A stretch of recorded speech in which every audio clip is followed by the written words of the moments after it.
the tax system, especially here in the UK, is something that's crazy. And it's so crazy, yet not many people realise how bad the situation is. We might talk about income tax being at a certain rate, but that is only the beginning of this issue. And I want to dive deeper on this, because I think, especially for my UK viewers, which are a lot of you guys, we need to speak about this, right?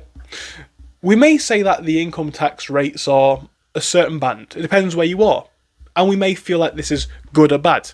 Some people would say that taxes are an important part for society and they're very important and we need them.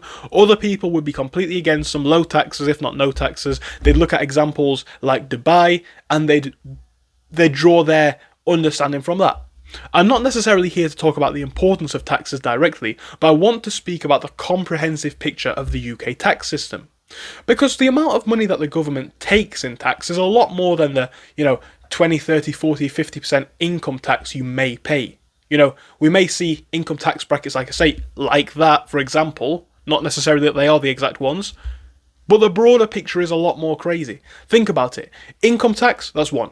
Then we've got national insurance, which in theory is its own thing, but it's it's a deduction that the government takes from your income. Is that not a form of income tax? But by writing it out differently or by wording it differently, it sounds a lot less offensive and like we're being kind of robbed a bit less. Then we've got other things that we all have to face on a day-to-day basis. Look at value-added tax. Value-added tax is a tax that we all pay on every single purchase, or most purchases. Most businesses are VAT set up. That's 20% plus that goes straight to the government on every single purchase. Then we've got other things that we have to pay for. Look at the road tax, aka vehicle excise duty. That, depending on what car you drive, it can be as low as, 30, 40 pounds. My car is like 500 pounds in road tax per year, or vehicle excise duty, but it's a form of tax basically. Then we've got the people who actually create wealth. And I'm not talking about the billionaires here. I'm talking about the people, honestly, like myself, right? I run a small business. I'm trying to be aspirational. I'm now getting to a point where I'm seeing my revenue actually start to climb to a point where it's like, oh, this could be a big scale thing. But as soon as I cross that, I think it's £90,000 mark now, the government wants 20% of all of my revenue. Not my profits, my revenue, right? Now, of course, we can mitigate that by trading with other VAT registered businesses. I'm not an expert on tax, but the point is, it's more money that's going to the government for what? And this is where I think not enough people pay attention. Because again, we hear income tax is 20, 30, 40%, whatever, and we think that's the end of the picture. No, it's not. Think about things. You are expected to pay for your education, which, to an extent, fair enough, but even then, is it not beneficial to the country to have an educated workforce? So you probably have student loans to pay off, income tax, national insurance, road tax, VAT on almost all of your purchases. We're not looking at income tax brackets anywhere near what they are on paper. On paper, we might be looking at, like I say, relatively low percentages, but even if you're in the zero tax band, you will still pay VAT on purchases. It doesn't matter. Even if your income tax, like I say, if you're not eligible for it, you don't make enough, and you still drive, road tax or vehicle excise duty. And then we start to look at why this is. Well, we're told that the government needs to fund shortfalls in expenditure. But the fact of the matter is this. Where are these shortfalls and why are they occurring? Because we all just listen, right, to these ideas like, there's a shortfall in the budget for the NHS. Why? And that might sound crazy, but look at the levels of national debt that we are at. This is not just a UK problem, but look at where we're at. Now, some of this is down to COVID and other expenses, such as welfare projects that we've seen recently. But at the same time, look at how much money was given to friends of the government or associates of the government in the lockdowns for these contracts, right? And this is what I need to stress. There's no way of getting around it, realistically, but at the same time, we have to give, 30, 40, 50%, and I know this is not like tax threshold, but again, counting all of the extra other taxes, maybe 50, 60, 70% of our income has to go towards helping the country who must be being managed by people who are not competent at their job, because their sole jobs are to manage the system. And at the same time, what are we looking at? Are we looking at consecutive governments who are just that incompetent that they can't do it, and that's why the budget threshold, the budget deficit is so large?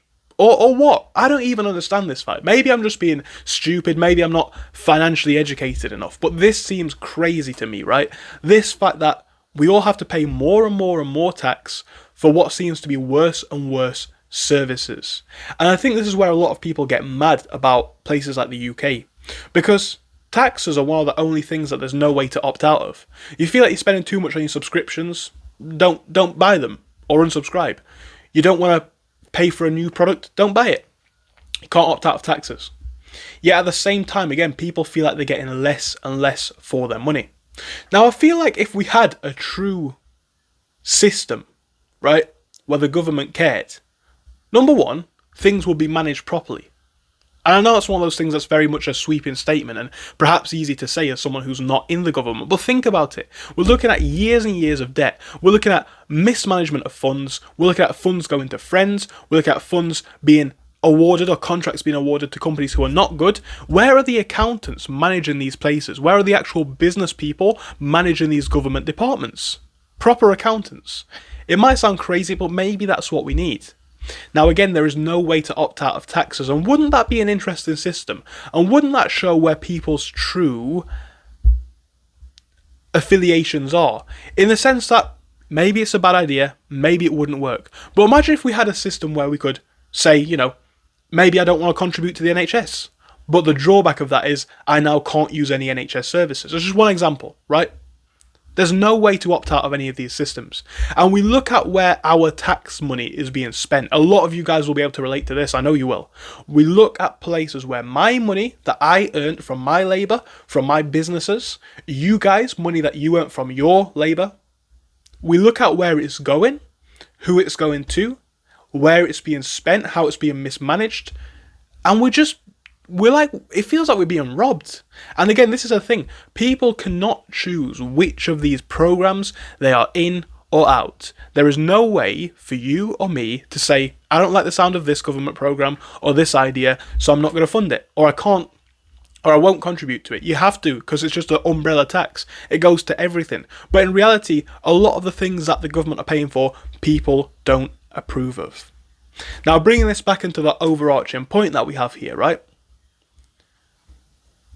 These people are taking a very, very large portion of our money. And then we talk about the fact that we can't expect the government to do everything for us. I agree with that statement overall, until you see the amount of money that they're taking, right? All well and good saying that we wouldn't expect the government to do anything if we're in a very, very low tax country. We're in a very, very high tax country. There's literally basically a tax on death, inheritance tax, right? Look at the taxes. Look at the way that people have had enough. Because there's one thing facing the cost of living crisis where the cost of everything is going up. That's its own thing. But a lot of this now is government tax. A lot of people's income is going to government tax. They feel like they're not getting their value for their money. They're driving around on roads paying, like me for example, I pay £500 in road tax. My car gets damaged all the time from the condition of the roads. I feel like this system is completely broken. People feel like they're not getting in or not getting out what they put in. And it's no wonder why a lot of people are angry. A system like this, a lot of people feel like it's not working. And I'm not saying that I'm right. I'm not saying this is the truth or the reality. It's just my opinion. But this is what I'm seeing. I'm seeing people are paying so much in tax. They're not happy about it. And no one's really speaking about it because no one understands. It's not, 30% income tax or anything like that. It might be closer to 50 or 60 when everything is accounted for.